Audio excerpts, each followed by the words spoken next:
We know that the identities of two federal agents who were involved in the shooting of Alex Pretti were made public through an investigation by ProPublica. Now, if you're not familiar, the ProPublica's website describes them as an independent nonprofit newsroom that digs deep into important issues, shining a light on abuses of power and betrayals of public trust, and holds powers accountable. So that's who ProPublica is in this story. Joining me now is investigative reporter behind that story that identified the agents. It's David McSwain. Thanks so much for joining us. Thanks for having me. So can we start with, David, the editorial process in doing this story? Can you take us kind of into any kind of a should we conversation when it comes to identifying these agents? Sure. I mean, we have a story of national importance, some dramatic, gruesome video in which the citizen bystander was shot in the street, and there was a question about who are the officers involved. And in this country, we have a history, norm, and practice of law enforcement agents being identified through name tags and badges. And the first step in accountability when agents or police, exercise force, and there may be some question around that force, is to identify those officers, figure out who they are, and that allows people to investigate, families to figure out what recourse they may have. And so Department of Homeland Security has not released the names, they haven't released much information. In your investigative reporting, is that typical? And is that part of the reason as well that you started digging? Where did you go to get the information?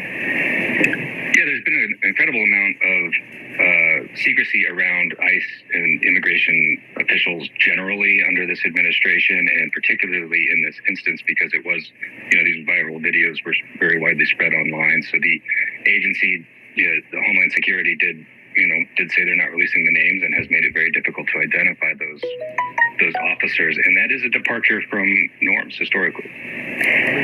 Also, we know that the Minnesota Bureau of Criminal Apprehension was, they say they were shut out of the investigation into Renee Good's death as well. Did you look into that at all? Have you been able to sort of cover other aspects of this, of what's been happening here in Minnesota? Yeah, I mean, that agency, as well as the governor and mayor of Minneapolis, have expressed concern that they weren't included in the investigation, and expressed concern to us about not being able to identify these officers. And in fact, in our reporting process, we went to those places and asked them what they knew, and it sounds like there was just a deep level of frustration on the local level.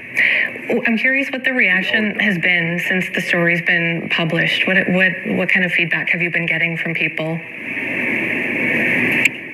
Well, it sort of depends on which social media you want to use these days. I think a lot of folks are grateful now that there are these agents who are involved in a really high-profile, fatal incident have been identified, and those mechanisms of accountability can move forward. I do think that there are some people who agree with the administration that these agents who've been emboldened to use force in the streets, wear masks, and operate in complete anonymity should remain such. But as our editors described in the note that we published along with the story, it's in the public's interest to understand what law enforcement officers are doing and who they are when we see these sorts of incidents. And I want to ask you a little bit about the agents themselves, because you talk a little bit about them in your piece.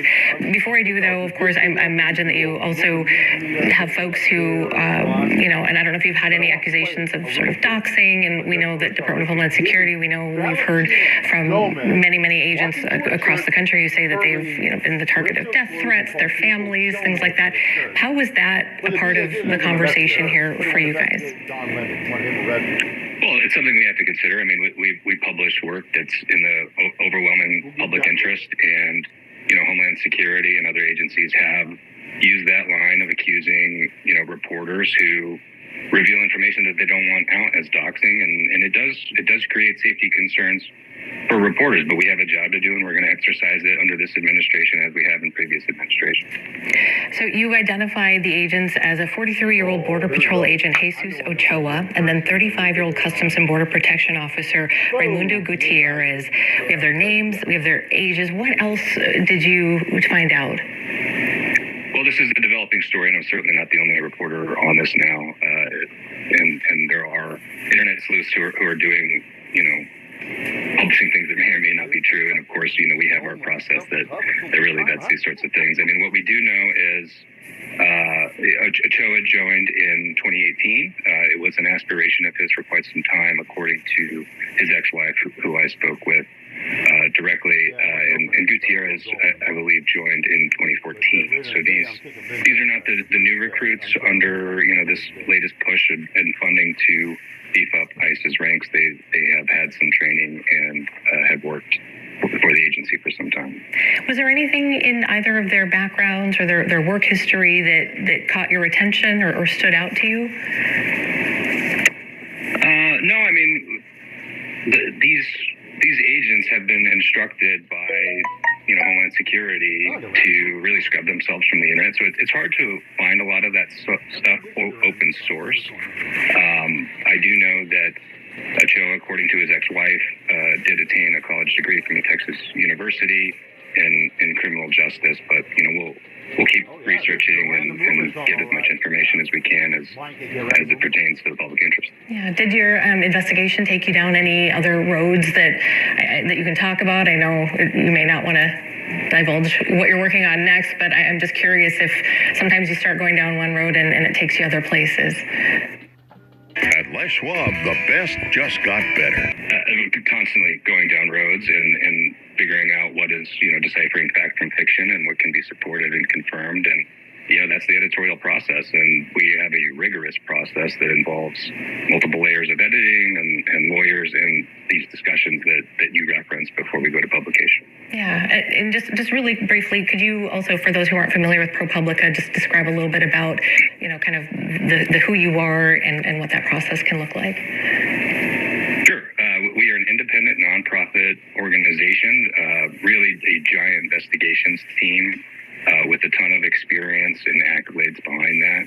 And we've covered stories involving Border Patrol going back well over a decade. Have you specifically covered, because I think a lot of us here in Minnesota aren't as familiar with Border Patrol, right? This is not something that we're used to. We don't know much about their training. We don't know. We're learning a lot here. As you and ProPublica have been covering this and covering the Border Patrol agents who are here, is there anything that you have found that you would want to share with us or give us insight into?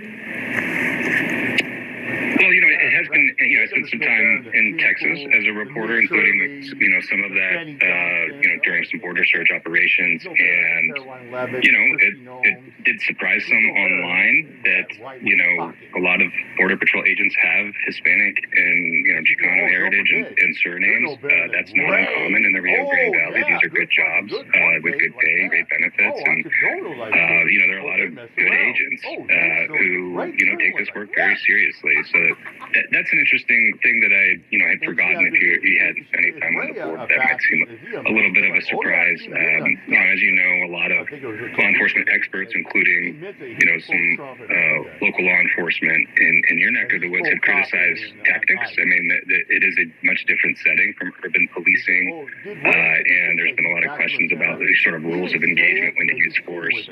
I've covered some of the use of these quote unquote less lethal weapons like pepper spray and rubber bullets and so forth. And, this escalation has coincided with, Homeland Security's decision to sort of shorten training and move these agents into much different environments. And that's something I know that law enforcement experts are watching, and certainly we're here to document and chronicle. So is it fair to say it looks, the intention is different here? It looks different here than it would, say, on the border, where you've seen kind of with your own eyes what's been happening down there? Because I think, again, living here, we don't have a whole lot of context unless you've lived, on a border and seen it with your own eyes. But, as you've been kind of watching all of this, I'm just really curious now that you've kind of seen both worlds, how you can help people here understand how this is kind of different from what's going on in other parts of the country in some of these border areas. Sure. I mean, dispersing, Border Patrol and immigration enforcement agents into an American city well away from a point of entry is new territory for us all. And, we've sort of seen that escalating from LA to Chicago and now your neck of the woods, where previously a lot of these officers, they worked ports of entry, checking, to make sure undocumented folks aren't coming in. There are specialized teams, that engage in some higher risk activity, but I don't think we have an analog for the sort of things we've seen in the past, 6 months to a year. Yeah. And then just finally, again, back to kind of the record piece of this, it's always really important. And as journalists, when you have information, there's always that if you don't have it confirmed by, authorities, there's always that pause that you take of saying, okay, you guys, if we're going to do this, we need to be sure. So I guess just asking you, how were you able to obtain this government documents? Maybe not the how, but how did you get to the place where you guys felt confident that, yes, we can release the identities?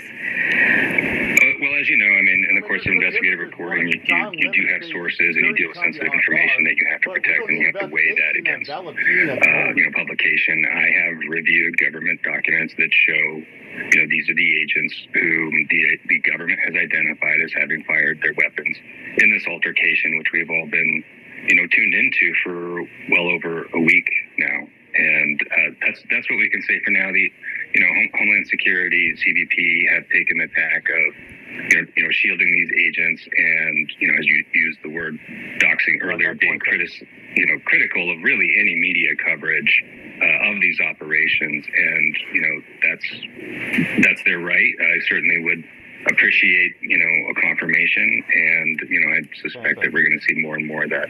All right, David, thanks for joining us today. We appreciate your time in sharing what you guys found in your investigation. Okay. Helping tonight, a federal judge has temporarily banned federal officers at Portland's ICE building from using things like tear gas and pepper balls against protesters, at least in most circumstances. Alma McCarty breaks down the ruling and reaction.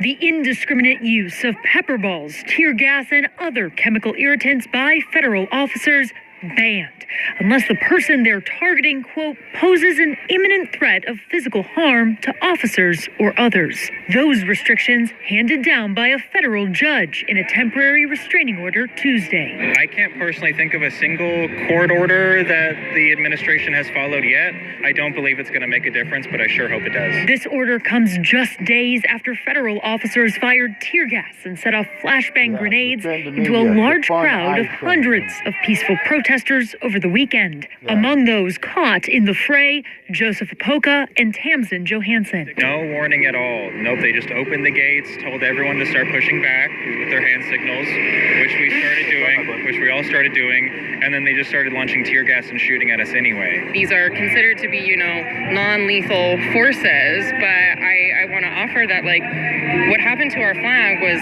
at most 12 inches from my head at most.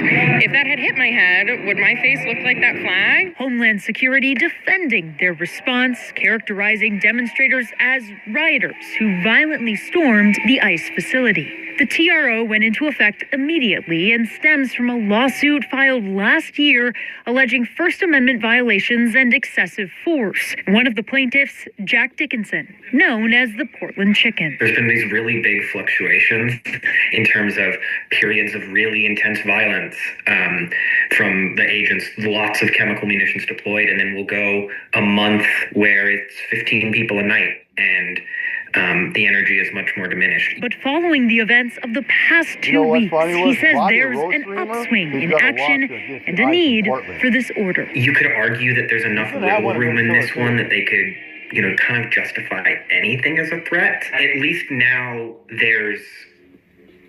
it's going to make them think twice about doing it. And if they decide that they don't want to follow this order, we'll be able to hopefully quickly follow it up with some action. Yeah. When asked for a statement on the judge's order, Assistant DHS Secretary Tricia McLaughlin said, in part, despite grave threats and dangerous situations, our law enforcement has followed their training and used the minimum amount of force necessary to protect themselves, the public, and federal property. No word yet on whether the federal government will appeal. The temporary restraining order runs for 14 days. David. Alma McCarty in the newsroom tonight. Thanks, Alma. Ranking Member Blumenthal, Renee Good's brothers, and Ranking Member Garcia, and distinguished members of Congress. Renee Good, her brothers, attorneys, and a couple quickly. My name is Luke Ganger, and I'm here with my brother Brent. Renee Good is our sister. We're here on behalf of Nae's big family and those who loved her. We're here to ask for your help. I was talking to my 4-year-old last week when she noticed I was not doing well. I had to come here today and talk to some important people. She knows that her aunt died and that somebody caused it to happen. She told me that there are no bad people and that everyone makes mistakes. She has Nae's spirit. The deep distress our family feels because of Nae's loss is in such a violent and unnecessary way is complicated by feelings of disbelief, distress, and desperation for change. In the last few weeks, our family took some consolation, thinking that perhaps Nae's death would bring about change in our country, and it has not. The completely surreal scenes taking place on the streets of Minneapolis are beyond explanation. This is not just a bad day or a rough week or isolated incidents. These encounters with federal agents are changing the community and changing many lives, including ours, forever. And I still don't know how to explain to my 4-year-old what these agents are doing when we pass by. Our family is deeply grateful for the outpouring of love and support from the community in Minneapolis and from people across the country and around the world. The prayers and words of support have truly brought us comfort, and it is meaningful that these sentiments have come from people of all colors, faiths, and ideals. That is a perfect reflection of Renee, who carried peace, patience, and love for others wherever she went. Our family is a very American blend. We vote differently, and we rarely completely agree on the finer details of what it means to be a citizen of this country. We attend various churches and some not at all. And despite those differences, we have always treated each other with love and respect. And we've gotten even closer during this very divided time in our country. And we hope that our family can be even a small example to others, not to let political ideals divide us, to be good, like Renee. But the most important thing we can do today is to help this panel and our country understand who Nae is and what a beautiful American we have lost. A sister, a daughter, mother, a partner, and a friend.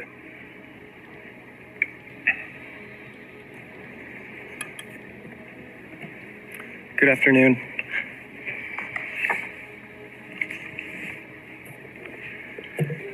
My name is Brent Ganger, and I'd like to share some thoughts from the eulogy that I gave on my sister's behalf this past Saturday. When I think of Renee, I think of dandelions and sunlight. Dandelions don't ask permission to grow.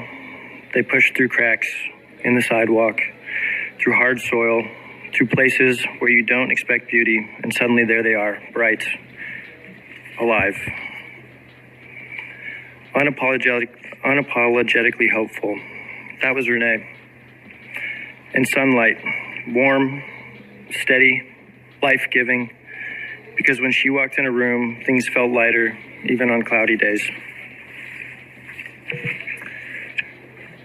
Renee had a way of showing up in the world that made you believe things were going to be okay. Not because she ignored the hardship, but because she chose optimism anyway. She chose to look for what was good, what was possible, and what was worth loving. Nene loved fiercely, openly, and without hesitation. As a mother, Renee poured herself into love. The kind of love that shows up every day, that sacrifices quietly, that cheers loudly, that believes deeply. Her children were and are her heart.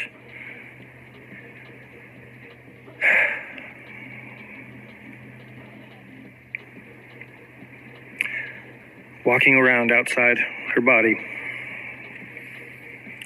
And she made sure they felt safe, valued, and endlessly loved.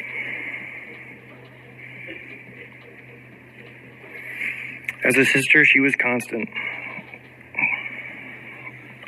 Someone you could lean on, laugh with, or just sit in silence beside. She had a way of making you feel understood, even when you didn't have the words yet. She didn't just listen, she saw you. She believed in second chances. She believed tomorrow could be better than today. She believed that kindness mattered, and she lived that belief. Even when things were hard, Nay looked for the light. And if she couldn't find it, she became the light for somebody else. It was the excessively ordinary things that made Nay so beautiful. There are billions of people who now know her name, and it would be so easy to fall into the false belief that great heroic things are required to overcome difficult things in the world. But as Tolkien wrote, it is the small, everyday deeds of ordinary folk that keep the darkness at bay. Small acts of kindness and love. Do that with Acrobat, Adobe Acrobat.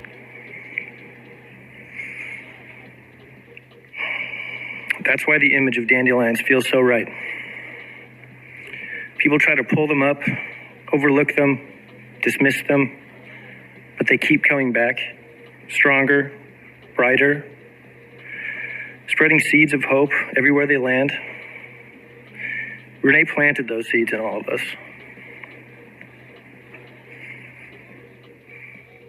And her children,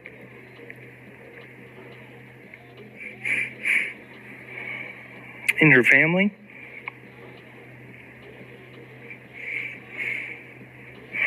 in friends, coworkers, and people who maybe didn't even realize they needed her light at the time. And sunlight. Sunlight doesn't ask for recognition. It just gives. It warms, it nurtures, it helps things grow. Renee did that for us. She helped us grow. She helped us believe in ourselves. She helped us see the good, even when life felt heavy. Renee is not gone from us. She's in the light that finds us on hard days. She's in the resilience we didn't know we had until we needed it. She's in the laughter, the memories, the love that continues to grow. Like dandelions, like sunlight, and like Renee. Thank you. Thank you. Thank you, Brent and Luke, for that really powerful appeal to the nation's conscience. And I hope to our colleagues on both sides of the aisle and I hope that all of our colleagues will join in seeking the action that you just described that is so important, not just as a tribute to your sister, but as a way to prevent the kind of lawless brutality that caused her death. Literally murder. We'll begin with your testimony. Renee Good's attorney speaking out. Ranking Member Blumenthal, Ranking Member Garcia, and distinguished members of Congress. My name is Antonio Romanucci, and I am a civil rights and tort litigation attorney with the deep honor of representing the Renee Good family for her tragic shooting death by federal agents in Minneapolis. I have handled excessive force cases across the country for decades. My colleagues and I are deeply distressed at these invasions onto fellow Americans' civil rights by our own government that have gone well beyond the initial scope of removing criminals.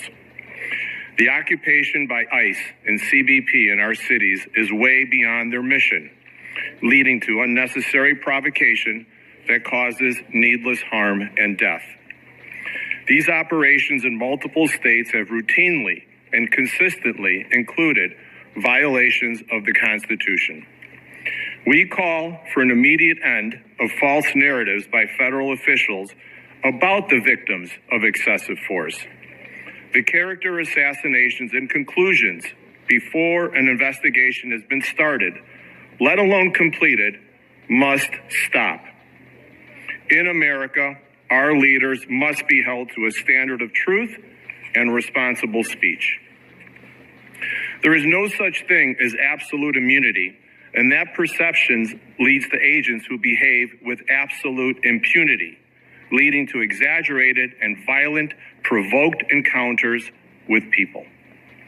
This is an unprecedented and deeply unsettling time, and the roadmap to navigating this national crisis lies within this august body. My job today will be to share information about the process to hold federal officers accountable for actions we believe are violations of constitutional rights in the face of other investigative bodies failing to do so. In Renee Good's civil case, our team has promised to provide transparency about what happened to her as we continue our independent investigation in an aggressive way, but also in a moral and ethical manner. We want to be the voice of reason for the country that wants to understand and deserves the facts. For example, we wrote and shared a letter to relevant federal agencies asking for responsible handling and preservation of evidence, such as Renee's vehicle, records of the agent's declared injuries, his cell phone, and any statements he made about the use of force and protesters. At the family's request, we conducted an independent autopsy of Renee's body so we could better understand her injuries and her experience in those final moments. And we released some of those high-level results, again, to provide transparency and truth to Americans. And lastly, we are providing information to the public on reasonable policing policies and practices so people can view the video of Renee's death through that lens. The lens is a wide-angle one where the totality of circumstances must be viewed and not just one frame. The United States legal system allows for individuals to pursue civil justice with a suit against a city, county, or state for the conduct of its officers and against the officers individually. These types of legal claims are made under what is called 42 U.S. Code Section 1983. This was part of the Federal Civil Rights Act of 1871 and is essential for accountability when an officer behaves unconstitutionally. Keep in mind that this act is 155 years old and desperately needs an amendment. However, similar legal action against federal law enforcement officers like ICE or Border Patrol is not currently allowed under Section 1983. There is a current possible path of civil recovery through the Federal Tort Claims Act, or FTCA, but this is challenging. It requires first the filing of a claim with the government agency that has harmed you, and then waiting up to 6 months for a reply. Our current paradox is that America should not require the permission of the federal government to sue the federal government for cases like Renee Good or Alex Pretti. If the government must give you permission to seek accountability for violation of constitutional rights, then your rights are just words on paper. There is a legislative remedy to this paradox. At the state level, Minnesota and other states can pass bills making it a state law to violate constitutional rights. In Illinois, we did this by signing House Bill 1312. Congress can remove this roadblock to federal accountability by amending Section 1983 and adding 4 words, as you, Senator Blumenthal, pointed out, so federal officers can be sued civilly if their conduct merits it. The current language spells out that state, county, and municipal law enforcement can be sued, and Congress would only need to add the words "or the United States" to the list of governments whose officers could be brought to civil justice. It's that simple. I'm urging you to consider this amendment and fix a 155-year-old problem. The current path to hold federal officers accountable is narrow and an uphill climb, and that will not deter us in the Renee Good case. Please, let's not repeat a very recent moment in history when we said never again, and having Congress miss the opportunity to pass harm-stopping legislation seeking accountability when the law requires. I thank you. I thank this esteemed panel for your commitment to the truth, American values, and of course, our Constitution. Thank you. Ms. Martinez. There are over 1 million hernia surgeries performed each year in the USA. Good for the first time. Good was shot and killed in Minneapolis by a federal agent in early January. Congressional Democrats held a hearing to address immigration enforcement tactics. Our Karen Scullen joining us from the newsroom with what they had to say. Karen? Well, Good's brothers and also the family attorney spoke today. We heard about the pain in the family and what they've endured, but also the change that they'd like to see happen. Now, it's been about 4 weeks since Renee Good was shot and killed by ICE agent Jonathan Ross. DHS has said defensive shots were fired by him, while Democrats and much of the community say it was murder. Good's family today remembering not how she died, but rather how she lived. The prayers and words of support have truly brought us comfort, and it is meaningful that these sentiments have come from people of all colors, faiths, and ideals. That is a perfect reflection of Renee, who carried peace, patience, and love for others wherever she went. And Karen, we also heard from the Good family attorney asking for some sort of an amendment that allows the federal government to be sued. Can you tell us about that? Right. The attorney said right now you need permission of the federal government to sue the federal government. He said it's just 4 words that need to be added to make what he calls this very important change.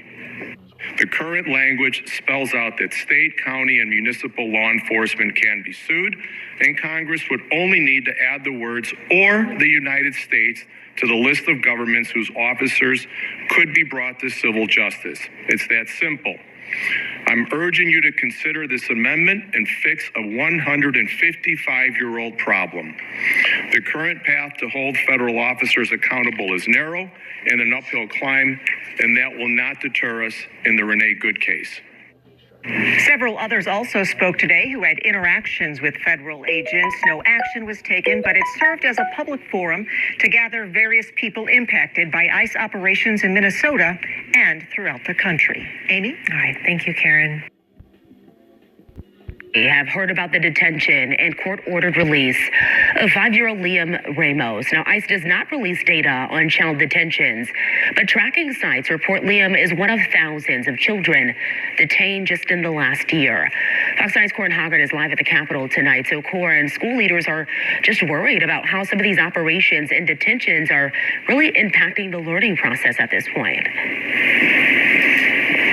Yes, Simone, I talked to superintendents from Columbia Heights and from Fridley today, and both of them say that parents and students are scared of even coming to school because they see ICE agents all around. They say, their attendance is down significantly. They have about 33% of the students are absent in the Fridley schools. 20% in both Columbia Heights and Fridley are now doing remote learning. And, the superintendents tell me this fear that people have is real. It's not imagined. They have seen Liam Ramos taken into custody. They have seen 4 Columbia Heights students detained by ICE. And, they have seen ICE patrolling during the daytime and the afternoon around their campuses and their school bus stops.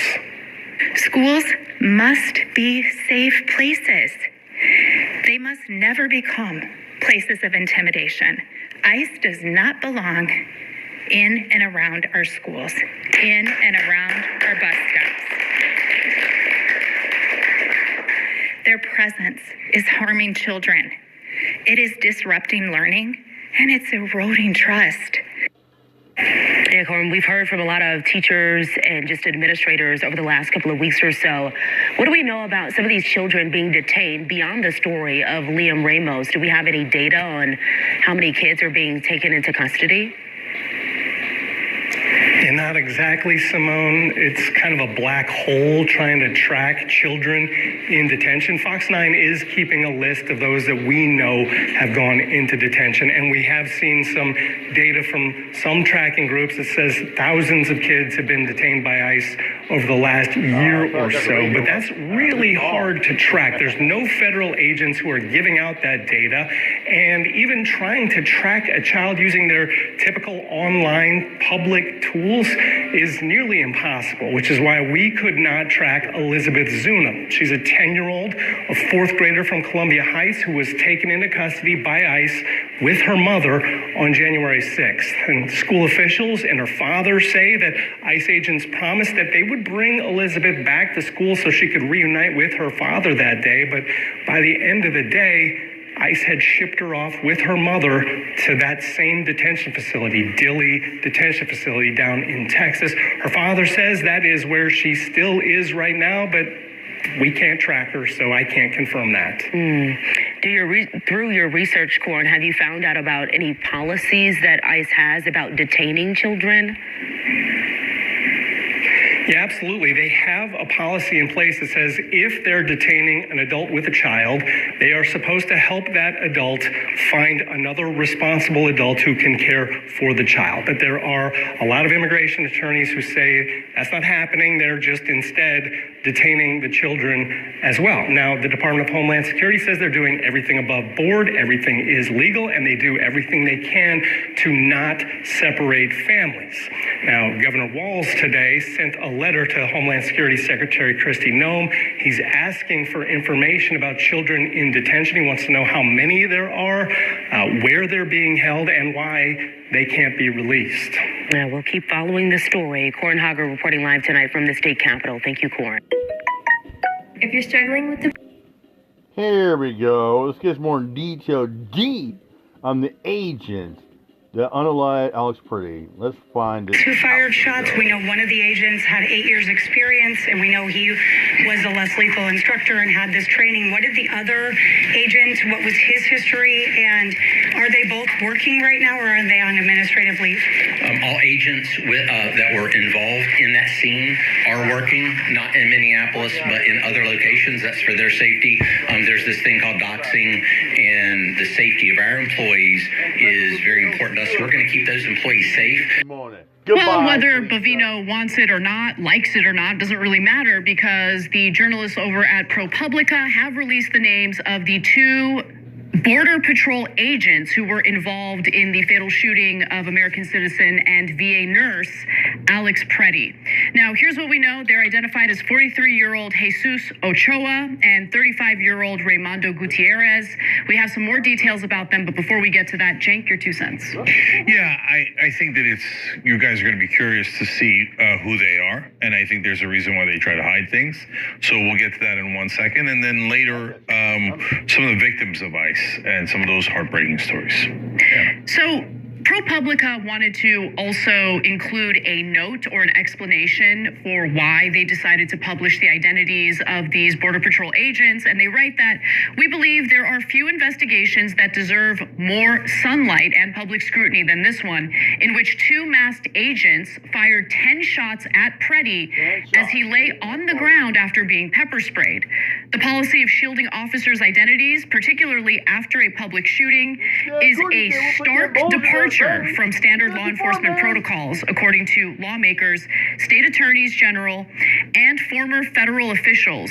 Such secrecy, in our view, deprives the public of the most fundamental tool for accountability. And I wholeheartedly agree with the editors over at ProPublica in their reasoning here.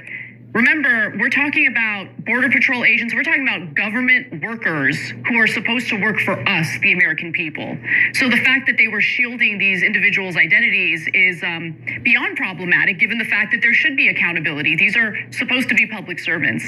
Now, a DHS spokesperson has confirmed that the agents have since been placed on leave.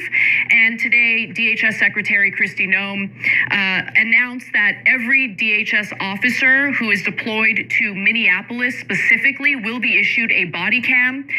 She did elaborate on other ICE agents and Border Patrol agents. She says that body-worn cameras are being expanded nationwide as funding becomes available. So it does seem like DHS to some extent is responding to the absolute fury that Americans are feeling over the violence that's been carried out by these Border Patrol and ICE agents. But even after the investigation was moved to the DOJ's Civil Rights Division, there was still a ton of unknown information here, including whether DHS has shared materials such as the body cam footage they have with investigators, whether they're allowing the state to conduct its own investigation. Still unclear about that. We know that initially that they certainly were blocking the state from being able to carry out their own investigation. Here's what we also do know as a result of the reporting from ProPublica. Ochoa is a Border Patrol agent who joined CBP in 2018. Gutierrez joined in 2014 and works for CBP's Office of Field Operations. He is assigned to a special response team which conducts high-risk operations like those of police SWAT units. Records show both men are from South Texas. Ochoa goes by Jesse, graduated from the University of Texas Pan American with a degree in criminal justice, and that's according to his ex-wife, Angelica Ochoa. A longtime resident of the Rio Grande Valley, Ochoa had for years dreamed of working for the Border Patrol and finally landed a job there, she said. So his ex-wife also says that by the time they separated in 2021, Ochoa had become a gun enthusiast, acquiring about 25 rifles, pistols, and shotguns. And that's what we know so far. What do you think, Jake? Look, of course, I think it's a third world not to have badges and to cover up your face. We've actually seen it in developing countries where it's a tyrannical government and they don't want any of their secret police to be identified. Now, if you say, no, I kind of like that. Maybe we should go backwards, right, and go into that. Well, then do you think that should apply to all the cops? Because, you're so worried about the doxing. Should we take away all the badges? Should we take away anything that identifies our cops? Maybe dress them up in burqas or something, ninja outfits. This isn't America, and you know it. So if you're in favor of this, by definition, when you have secret police and hiding their identities, and especially after they've committed a murder, we're still not allowed to know? Or a shooting. You don't think it's a murder, it's a shooting. But yes, of course we're allowed to know. They're public officers.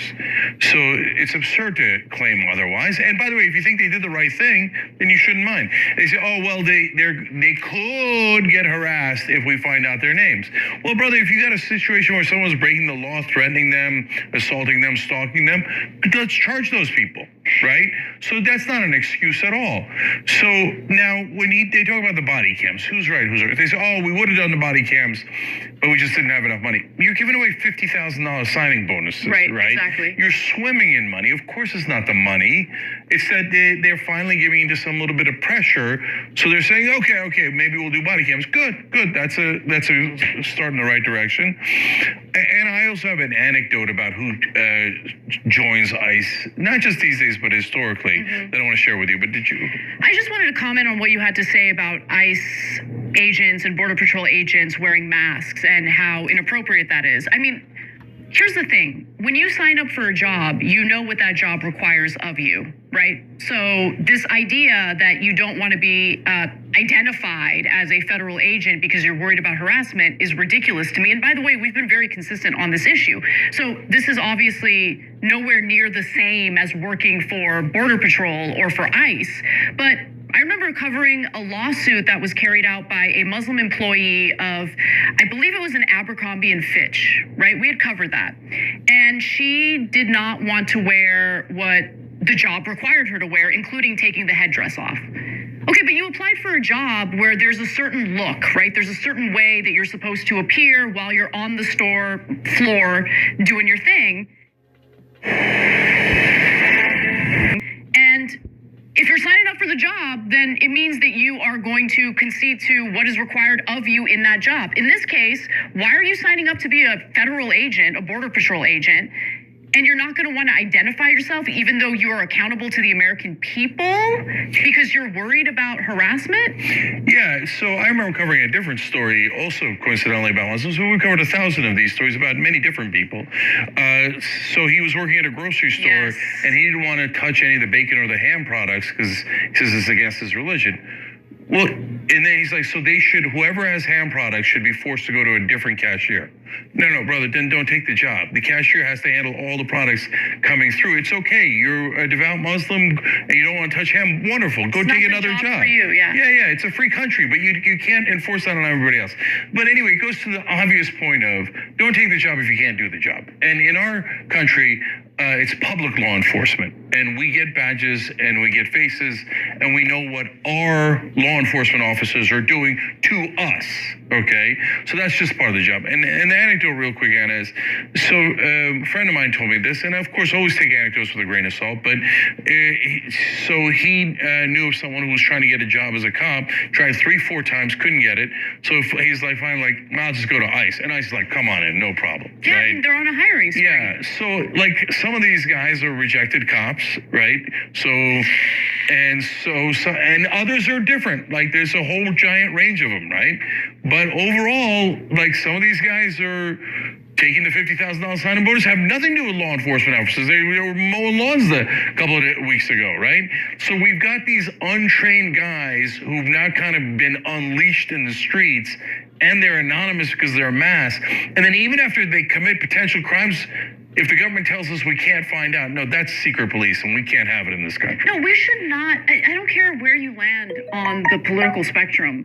We should not be in favor of state-sponsored violence, and we should not be, like, it's like secret police. Like, we shouldn't be okay with that. We should live in a free and open society, and if someone does issue threats against federal agents who are identifying themselves, well, then they should be investigated. They should face consequences for doing that. But the idea that the rest of us have to suffer by having, the state carry out these operations with masked thugs is ridiculous to me. Every time you ring the bell. You want to see how bad the right mega people are? They are so bad. They are calling for Don Lemon to be prosecuted and face federal felony charges, along with the church administration. But they don't want this chick right here by the name of Valentina Gomez. She stormed through a church with a camera person and hurling vulgar language, calling people chomos, you're going to hell because you're a gay, lesbian, bisexual. Oh no, I kid you not. Check this out for yourself. Watch this and see for yourself. I quoted the Bible at a pedophile church and they escorted me out. I was saying Romans 1:32, homosexuality is a sin, and whoever supports that is worthy of death. You're not a pastor. You're a satanic pedophile church. Leave your tribe behind, get on your knees, and follow Jesus Christ. Ask God for forgiveness. Follow Jesus Christ. He's the way, the truth, and the life. Do not use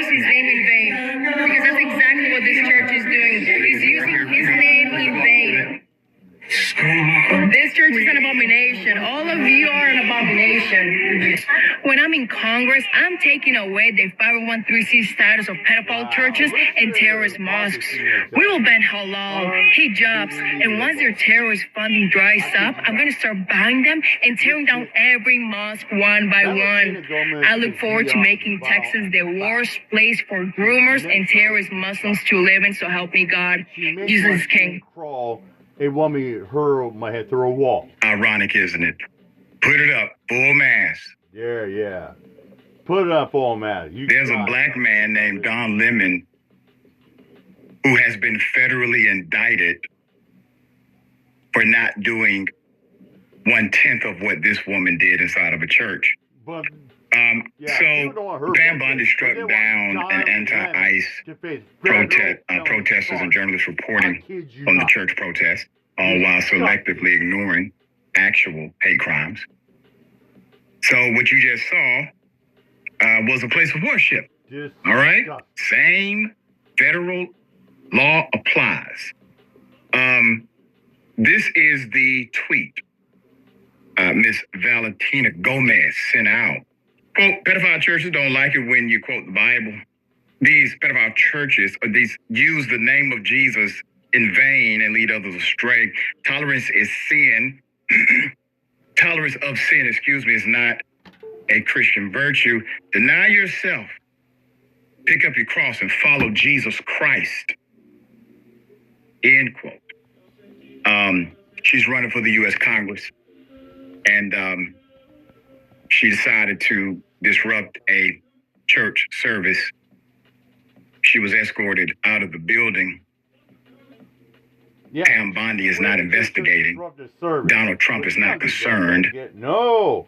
Don Lemon has to hire lawyers, had to go to jail, and will defend himself in the court of law, spending his resources, time, energy, etc., doing so. He didn't protest, by the way. He simply documented what happened as a journalist. Exactly. But here we are. Karens freely violating federal law in places of worship. Yes, the irony of this happening right now with someone running for the U.S. Congress violating the same law that Don Lemon is a national headline for daily. Yeah, and this Valentina Gomez, she's tried this grift in Missouri, I believe it was, and now it didn't work over there. Now she's here in Texas, and she might be better received in Texas, or at least she has the backing of our state government, because our governor, Greg Abbott, he also is very against Muslims right now. He's very pro-Christianity in the sense that he's taking public money and giving it to private Christian schools, et cetera, et cetera. We already have the 10 Commandments in our public schools. They're saying that they want to make the Bible required reading in public schools, things like that. So Texas is getting very, very Christian, almost to the point where even a lot of Christian people are saying, hey, we're supposed to keep our secular spaces a little bit more secular than this. She does a thing also where she keeps calling them pedophile churches, and she's assuming that people who are homosexual or are just not heterosexual or cisgender are pedophiles, which is a very right-wing talking point that makes no sense.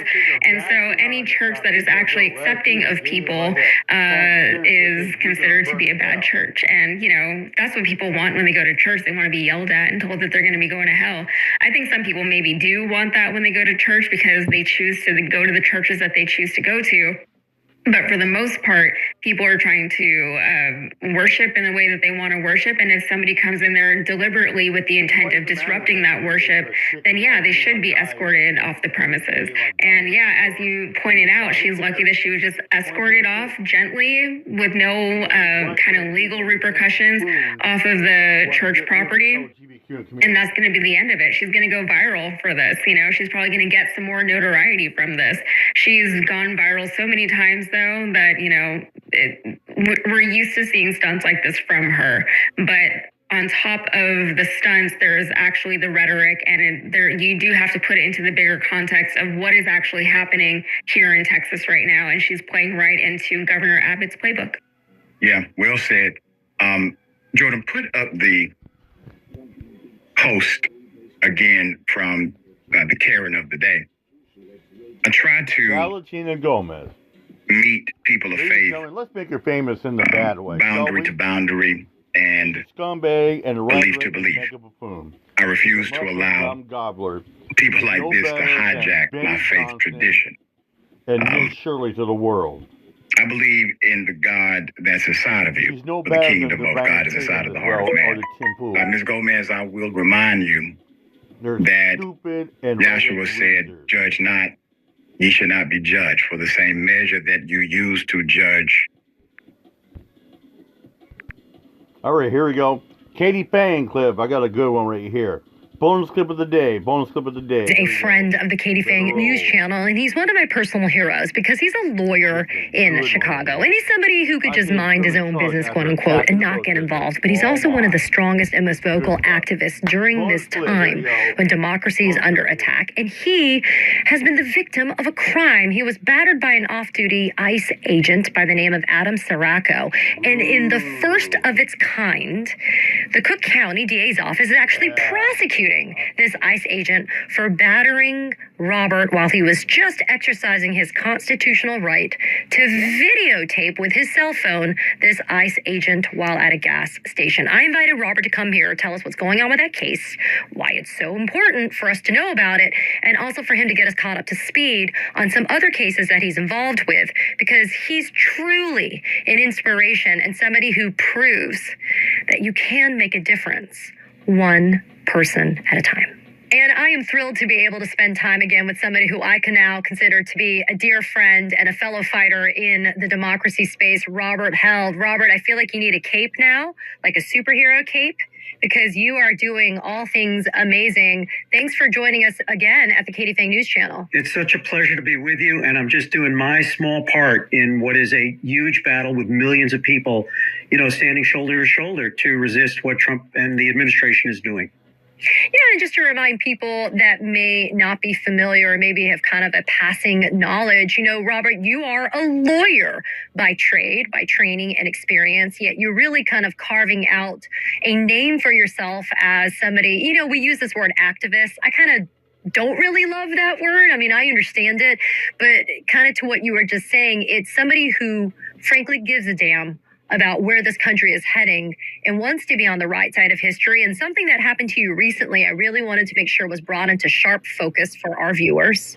You have gone from Chicago Broadview, which is a detention facility that has become infamous for what happens there. You've gone to Whipple Federal. We'll talk about that in a second, in Minneapolis. You've gone to Dilley, which is also in Texas. I mean, you've gone a lot of places.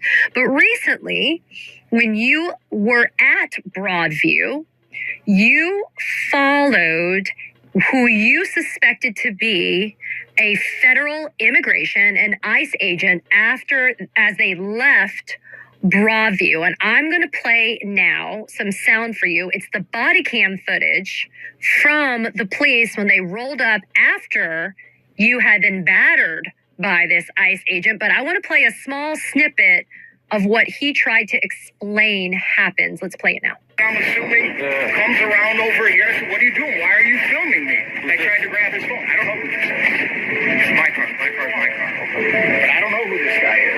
And I don't like him sticking a camera in my face. I want to know what he was doing with it. I want to get the picture and I want him to delete it. Yeah. Okay. I mean, Robert, for everybody to know, that man's name is Adam Siracco, Saracco.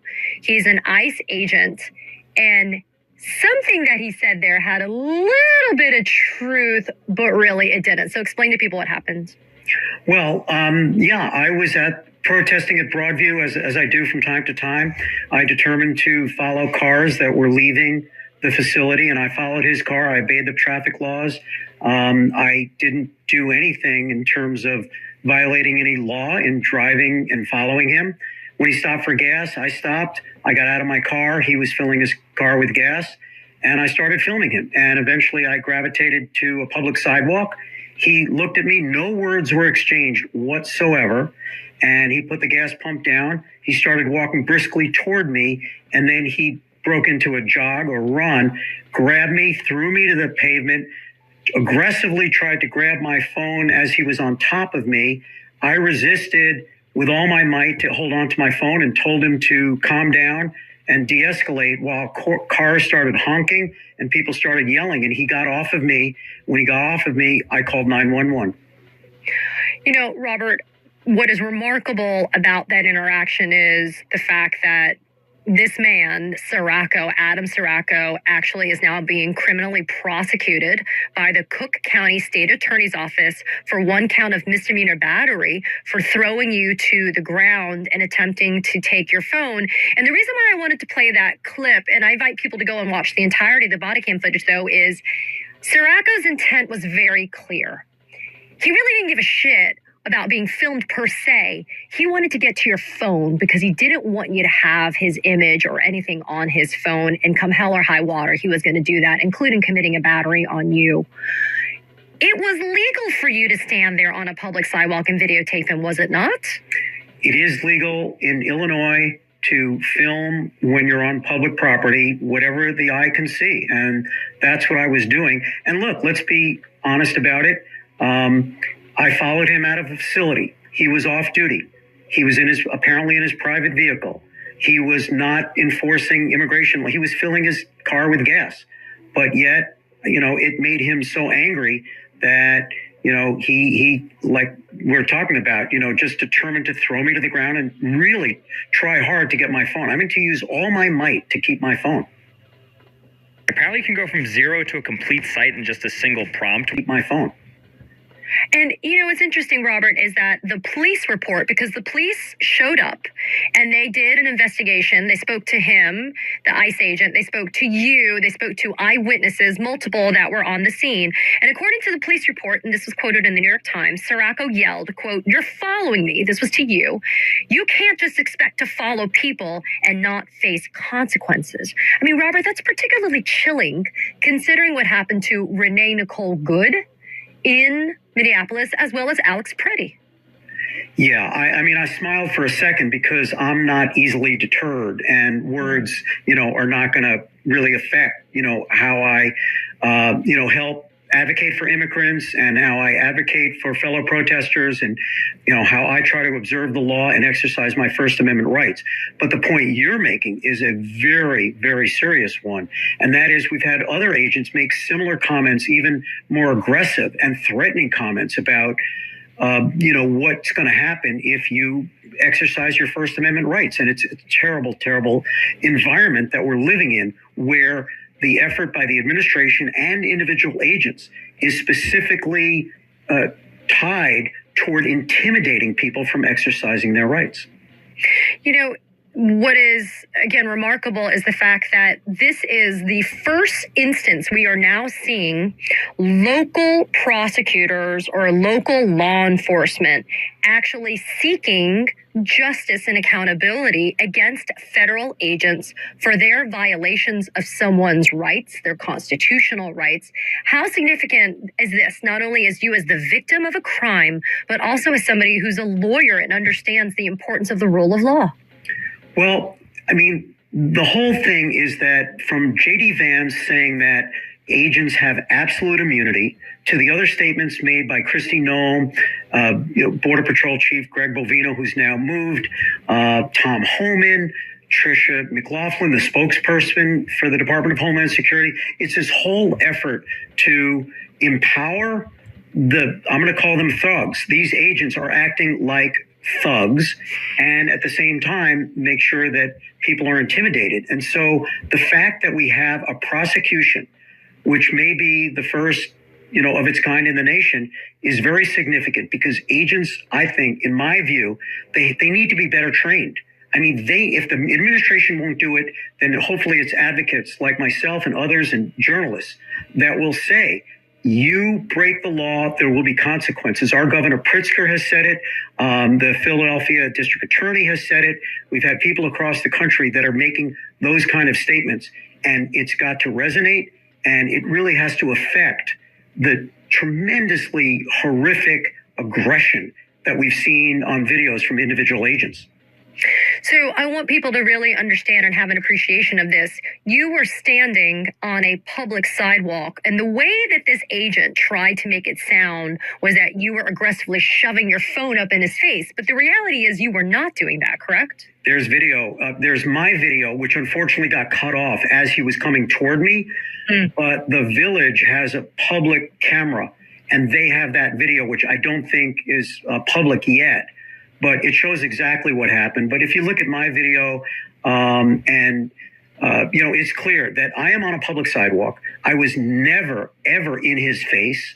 And, lies that Tricia McLaughlin, the spokesperson for DHS, said, it's just really despicable. But look, getting away from me, there is a pattern of this administration, which is that a pattern of lies. What they do is whenever someone is injured by ICE, whenever there's interaction with ICE, the administration and particularly the Department of Homeland Security is always labeling people as the aggressors or people that have violated the law, or much worse, in many cases, they're labeled as members of Tren de Aragua when there isn't a single shred of evidence to support those kind of lies that they make about people. Well, it's interesting. Last week, I did an episode on this channel where I was tracing a motion by Marimar Martinez, who is from Chicago, who was shot multiple times by CBP when they lied to say that she tried to ram their vehicle and to use her vehicle to assault federal agents. The truth came out by way of body cam footage and text messages in and amongst a group chat indicating that she was not the aggressor. But to your point, that's what they say. They call everybody domestic terrorists. And in your instance, Tricia McLaughlin, the spokesperson for DHS, said that you were targeting and aggressively harassing, and that you are a known ICE agitator, and that you were stalking him, and that you had done this with, to dox this agent, etc. I mean, it's such inflammatory rhetoric and language, and yet it's dangerous because it's lies, and it just fuels the flames of people looking at you exercising your constitutional rights in a negative way. Every word that Tricia McLaughlin said about me is factually untrue. So in the language of non-lawyers, she's a fucking liar. Amen. Sorry to be so blunt. Oh, like bluntness here. But it's less about me, and the overall point is that in every single instance, you can look at, all the incidents where people have been shot, injured, harmed by ICE, the Border Patrol, and the related agencies, and there's always a statement about statement about these victims of ICE, which is factually false. And Tom Homan, just on national TV, had the gall to say, I don't know of a single instance where ICE's actions have been inappropriate.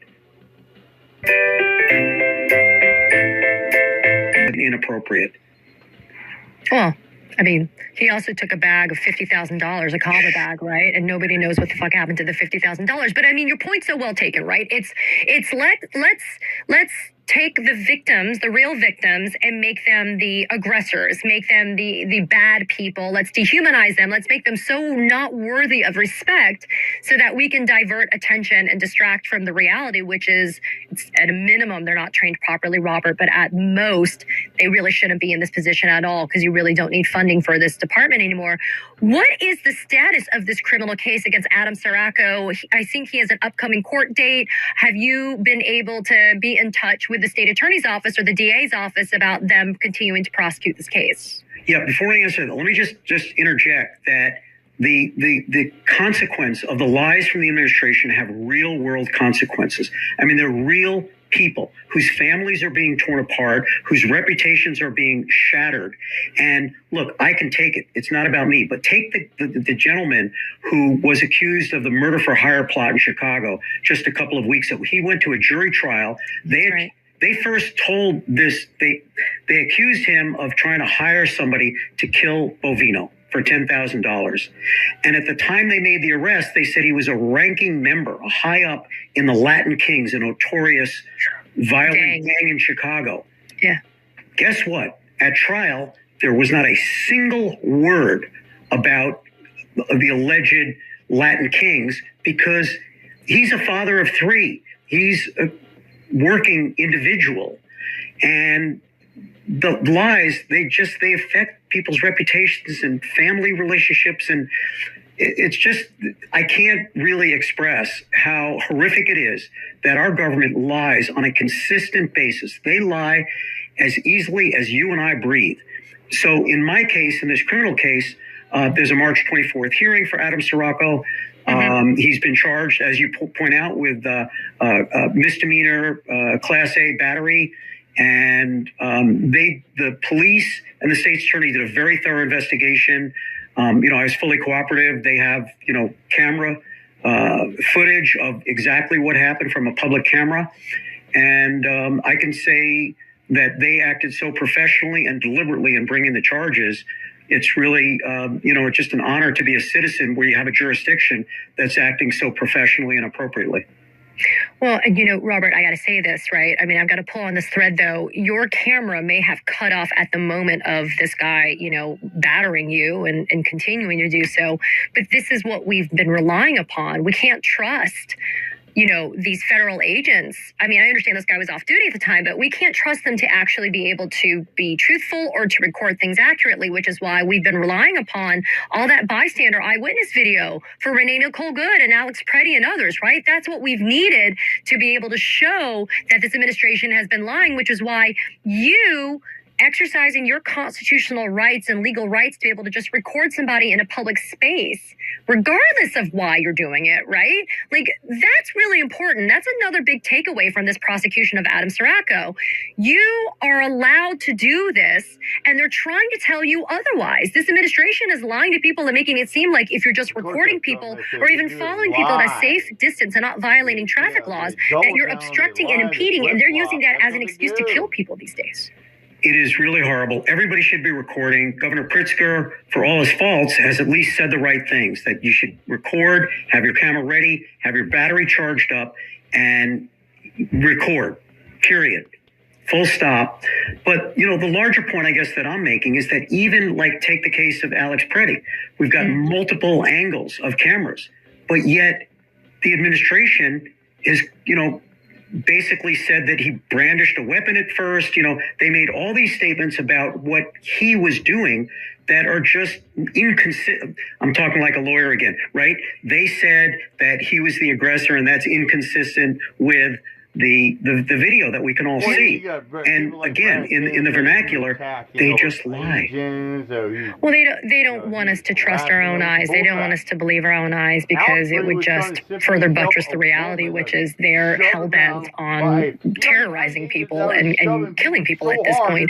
Robert, you're not just out there in the streets doing what you're doing. You're still also in court, and you're actually the plaintiff in a pretty significant lawsuit I wanted to highlight for our viewers. It's against the village of Broadview in Illinois. And why did you bring this lawsuit, and what is it about?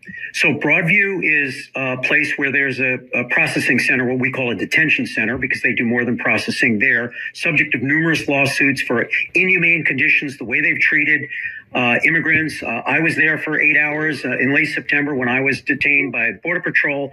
And I brought that suit because the village itself, not any federal government, but the village mayor issued an executive order severely restricting the hours that we could protest. And of course, Broadview was a central point for people to express their First Amendment rights, to bear witness to what was happening in that facility that was so horribly treating immigrants. And so that restriction is a violation of our right to the First Amendment, peaceably assemble. And so I brought the federal lawsuit against the village in order to enjoin the village from enforcing that executive order and to expand the hours at which people can protest. And what is the status of that lawsuit? So we filed a motion to enjoin, to get a preliminary injunction to prevent the village from enforcing it while the rest of the lawsuit plays out. And we had an evidentiary hearing just this past Friday on that motion for a preliminary injunction. There were several witnesses, including myself, that testified. The judge asked the parties to file briefs on the legal arguments about what he should do, and he said he would rule approximately February 23rd or so this month. TurboTax locations are now open. 3rd or so this month. And Robert, you and I were together in the same area code last week in Minneapolis, St. Paul. I had mentioned at the beginning of this episode that you were there and that you've also been at Dilley in Texas, et cetera. But I want to talk about Whipple because Whipple Federal is like Broadview, right? It is kind of the epicenter of immigration enforcement in Minneapolis, St. Paul. When you and I were last together on a quick episode, you were protesting outside of Whipple. It was very cold. It was snowing, but they didn't have what I remarked were these new physical barriers that they've erected. And so across from the entrance through the chute, as they call it, into and out of Whipple, they now have, as I showed to our viewers last week, they have concrete barriers, very high chain link fences. You saw that as well. And there was something new last week as well, which I know you saw. There's drones now. They're using drones to be able to capture us. I also noted that a lot of these agents, as they're going, these federal agents, as they're going in and out of Whipple, they're using their own cell phones to record our images across the street. Your thoughts about this escalation, even by the feds on their end, in terms of trying to create even more barriers to people being able to protest and let their thoughts be known? Okay, well, we should be clear. I want everybody to protest. I want that can protest. Please be out there, join the ranks. But at the same time, we should understand that they've been electronically monitoring the protesters. They have video and audio recording. You point out they have drones now as well. So that's all out there. And the agents that come by with their phones out, whether they are trying merely to intimidate protesters or actually using, I think, most people know that the government has an application where agents can take a video of a person's face and then get their personal information just based on the facial recognition technology. So whether they're actually using that or it's simply to try to intimidate, I don't know. But they go by, and if I have my bullhorn, every agent should know that there's going to be consequences. There is accountability. We have many of their biometric information. And for those agents that violate the law, there will be consequences. Our governor has said the same thing. Other politicians have made that statement. And our former mayor, Lightfoot, has a commission where she's gathering data in order to turn that data over to a prosecutor at an appropriate time. I always like to ask you this question because you seem almost like the unlikely hero of this story, Robert, because you have a job of being a lawyer and you have a family and you are somebody who could easily turn an eye or shoulder to what is happening right now. But you have really thrown yourself into the fray, and not just in your backyard of Chicago, but across the United States where there is suffering and where there is injustice. Why? Why do it, and why continue to do it? I've been described as somebody who has a heightened sense of justice. But I think more than that, I know that, I have certain characteristics which allows me to not be intimidated by Gregory Bovino, Border Patrol, or any of the statements that the administration is making. I have the resources to stand up, to speak out, to resist in a way where I'm not afraid of Tom Homan or anybody. And the fact is that people with less resources, with less of a powerful voice, that are maybe less articulate, that maybe don't have legal status in this country, that maybe can't even speak English, but are here, a country that used to welcome guests, where on the bottom of the Statue of Liberty, we say, bring us your cold, your tired, your poor, your huddled masses. And why can't we be that country that we used to be? Why are we putting up with the incredible, atrocious, illegal, unconstitutional conduct that the administration is doing? Why can't we just live peacefully? People just want to raise their kids. They want to go to work. They want to go to the mall. Let's go back to the way we were before this incredible, tragic effort that this administration is doing, which is racist and worse. I'll add a friendly amendment as you and I part ways, my good friend Robert, which is I don't want to go back to where we were. I want to actually make something better. And I actually think that the silver lining to all of this that we are going through, this national trauma, is that we are going to build something better and that it's going to be something that we all deserve.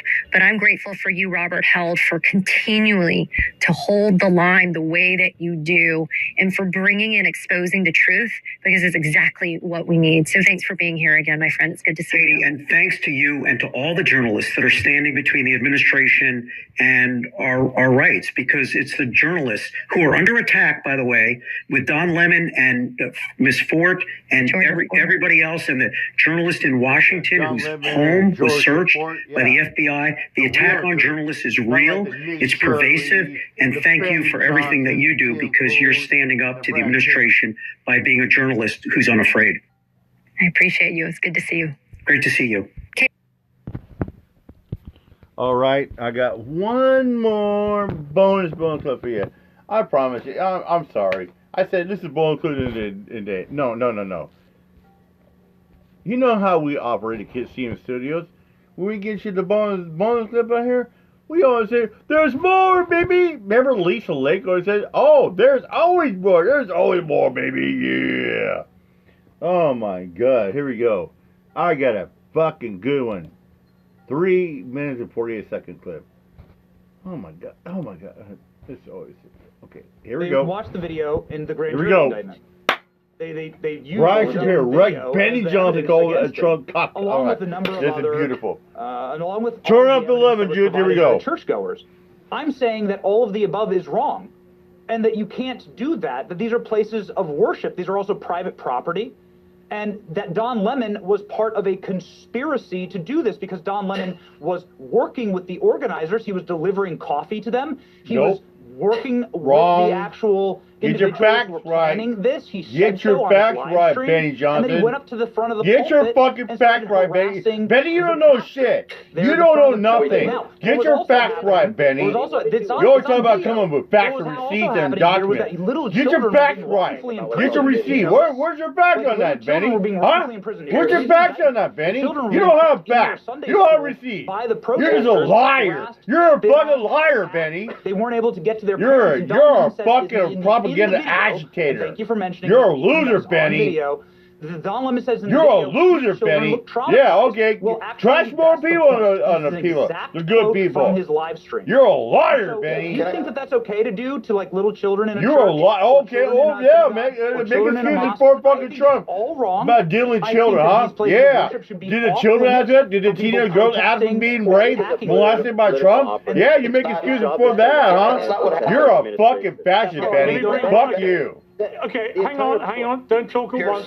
Don't all talk at once. Let me get to Brian next. Brian, I do think Benny raised a good point. That's why I tried to answer his question in real time. But it was aimed at everybody, which is if that had been Alex Jones, who does a version of what Don Lemon does, but to the right, if he had gone into a mosque, for example, and he'd gone in with a group of protesters who then interrupted the worship and traumatized young Muslim kids, right, or whatever, an exact similar situation, but a mosque and it's Alex Jones, can you say with all honesty you would be out here defending Alex Jones? Well, first of all, for full disclosure, I'm friends with Don Lemon, and to answer your question, Pierce, if Alex Jones wasn't protesting, because Don Lemon wasn't protesting, Benny Johnson is lying when he says that Don Lemon harassed the pastor. If Alex Jones wasn't harassing anybody and didn't disturb anybody, I would be saying the same thing I'm about to say right now. Don Lemon was not protesting. He wasn't breaking the law. Maybe you could cite him for maybe trespassing. If that. The fact of the matter here is that this is not going to hold up in court. This is a charade. This is another example of the Donald Trump administration that is weaponizing the DOJ. And yes, I do think especially bashing the LGBT community. That's all it is. Sexuality have something to do with this. But you see, people like Benny Johnson, who I do believe is a right-wing shill for Donald Trump, they're the first people after January 6th that called it a tourist visit. They patriots and hostages if you beat cops. But oh my God, Don Lemon didn't storm a church, by the way. He walked into the church. He took up. Benny Johnson was calling for Michael Byrd to be prosecuted. He needed to be faced charges for shooting Ashley Babbitt. Make that make sense. Michael Byrd was protecting the protocol of the White House. The Senate will have a legislation. But he was going around saying, oh, Michael Byrd needs to be executed. Ask you to fry his ass. Because he shot Ashley Babbitt. Ashley Babbitt's a piece of shit. She's a mega big time supporter. And you know what? She took a chance. And guess what? She plays stupid games and won super prizes. Got his cell phone and he started recording. But to Benny, people like Benny, this is the worst thing in the world. Put him in jail. But yet when it comes to January 6th, if you beat cops, they're hostages and patriots. Benny, my advice to you is stop being a Donald Trump Michael Burr needs to be prosecuted for shooting Ashley Babbitt. I know you make a lot of money. What about Steve Baker? Every single day. Yeah, what a fucking loser. Benny Johnson, Nick Shirley, Tim Pool. Yeah, Brandon Tatum, fuck them all. Rush these motherfuckers out of here. Anyways, no matter much up, peace out. Peace. Fuck I, fuck the blue, fuck them all, abolish them all. Fry cops, kill them all.